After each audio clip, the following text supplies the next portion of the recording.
So I've just spent 480 quid on the fresh new Meta Quest 3 VR helmet. This is the most affordable model of Meta Quest 3, and yet it's still more expensive than an Xbox, a PS5, it's almost as much as the PSVR 2. So the question is, if you really want to escape actual reality that badly, do you go for the Meta Quest 3 VR headset? Or do you instead spend that cash on 24 bottles of Dead Man's Fingers? I mean, for me it's the delicious booze, no contest. But all the same, I'm going to give the Meta Quest 3 a bloody good go for the next week or so, including using it every single day for keep fit shenanigans, gaming, etc. Possibly involving a few good swigs of this just to get me in the mood. So here's my full Meta Quest 3 unboxing and review, and for more on the latest and greatest tech, please do subscribe and ding that notifications bell. Cheers! So first, let's see what you get inside of that surprisingly compact box.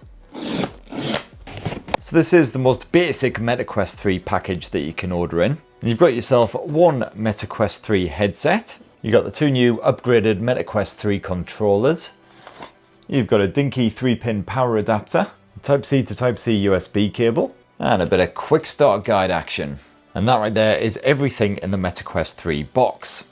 And when you order your Meta Quest 3, you can also grab some other fancy pants straps, some battery packs, all kinds of bonus accessories. But hey, I've already shelled out £50,000 on this shiny white git, so I said bollocks to all that. Daddy needs his whiskey cash. Let's just check out the base Meta Quest 3 experience. Now, setup takes roughly 5 minutes, and it's so simple that even a Geordie could probably do it. You just got to download the Meta Quest app onto your smartphone device, sign in with your Facebook or your Meta account, and slap on the helmet, stare at a QR code on your phone while wearing it, and then that's basically it.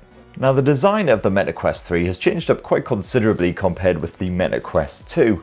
It's roughly the same weight as before, just over half a kilo, but as you can see there, it does have a much skinnier face chunk. I've got no idea what the official term is for the bit that basically humps your mug.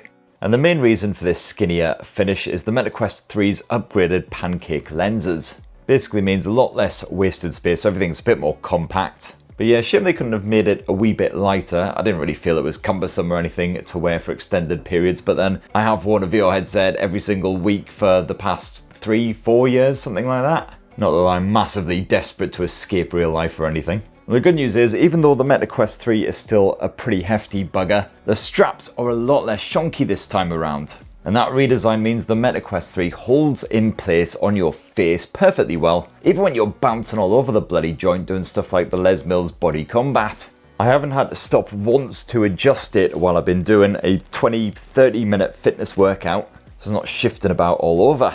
And as before, you've got plenty of facial padding as well, so quite comfortable to rock the Meta Quest 3 for a couple of hours. Now, one of the other big design differences here is the camera tech.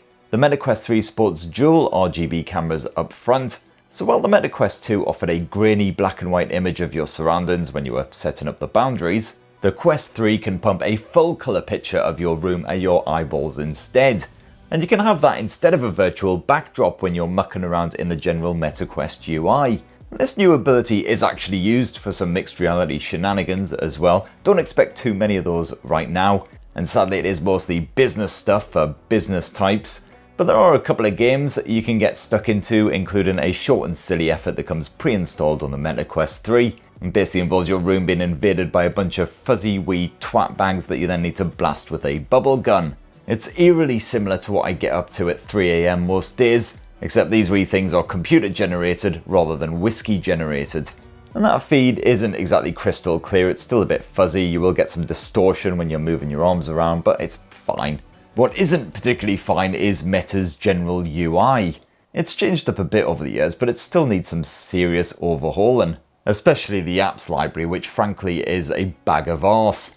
If you've got a decent sized catalogue, you'll end up having to search for an app or a game, because the ordering system frankly sucks monkey nuts. You've got the same Meta Quest store for all of your apps and games as the previous headset, which means that you already have a wealth of great games and apps to play around with, although not very many of them at all actually take advantage of the Meta Quest 3's power and features, or at least not just yet. Thankfully, some absolute bangers in there like Pistol Whip and Walking Dead Saints and Sinners have been upgraded to take advantage of those visuals. Although Meta rather helpfully hasn't yet bothered to add a section to the store, updated for Quest 3. Hopefully that'll be coming at some point. But if you are struggling for inspiration, I'm hoping to publish a best MetaQuest 3 games roundup shortly, so stay tuned for that. As for storage, well, the MetaQuest 2 came with the choice of either 64 gigs or 256. And that's doubled up here on the MetaQuest 3 and now comes with 128 gigs as standard. Otherwise you can spaff even more cash at Zuckerberg and get a 512 gig model. But honestly, unless you're downloading a fresh new MetaQuest game every single day, I'd say 128 gigs is more than enough. Especially as most of the MetaQuest games, they tend to last you a few hours at most. Certainly the single player efforts, then you can just uninstall any that you've finished and reinstall them at a later point if you want to give them another go. Now the original MetaQuest 2 used a single LCD display.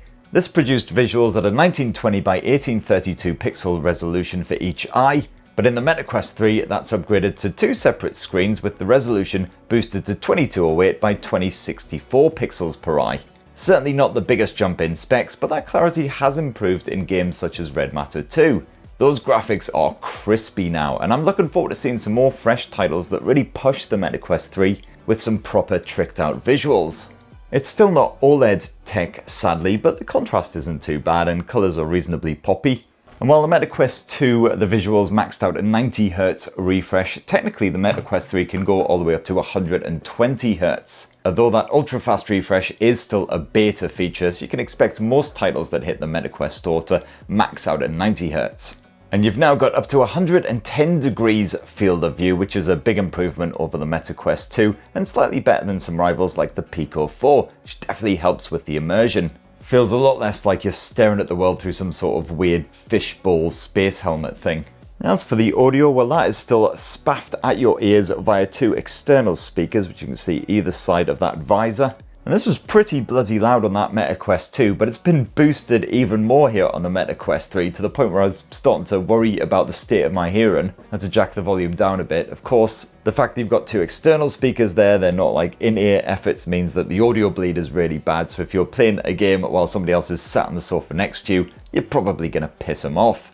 Good news is you do once again have a headphone jack so you can get plugged in. But the audio quality through those speakers is certainly very strong indeed. You get that immersive 3D surround sound style experience, which comes in really helpful in games like Red Matter, where sometimes you have to follow audio cues to find where you go next. And they're proper bloody bassy as well, so overall, big thumbs up. As for the MetaQuest 3 controllers, well, they're basically identical to before, except without the massive off rings. You got the same joysticks, the same buttons, the same triggers, they feel exactly the same to use. Except one massive advantage of not having those huge rings on the controllers is I find I twat myself in the face a lot less with these things, especially when I'm doing a bit of the old VR boxing.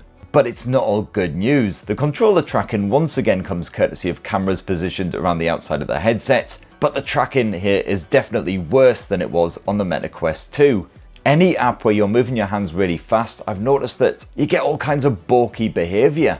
So I'm a big fan of Les Mills' Body Combat, for instance, try and use it at least 2 or 3 times a week. And on the MetaQuest 2, I can do an entire 20-25 minute workout without missing a single target. Whereas here on the MetaQuest 3, all of a sudden I was missing about 30 or 40 targets in a single session. It was especially bad for hooks and when I was moving my arms up and down. Sometimes those boxing gloves would just go crazy and fly off across the room. So I've got to say, when doing any of the fitness apps, I'm not using the MetaQuest 3, I'm actually using the old MetaQuest 2 instead. It just works better. Thankfully, I haven't noticed any issues playing other games on the MetaQuest 3, stuff like Pistol Whip and other things where you're generally moving your hands around reasonably quickly. It's been fine, but yeah, if you're into the fitness stuff, avoid.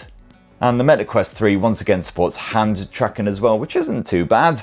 Although frankly, it is more awkward than just using the controllers, so I don't know why you wouldn't just do that. It's especially fiddly when you're typing. It just kind of feels like you're trying to send an email at 4 AM after 6 pints of scotch.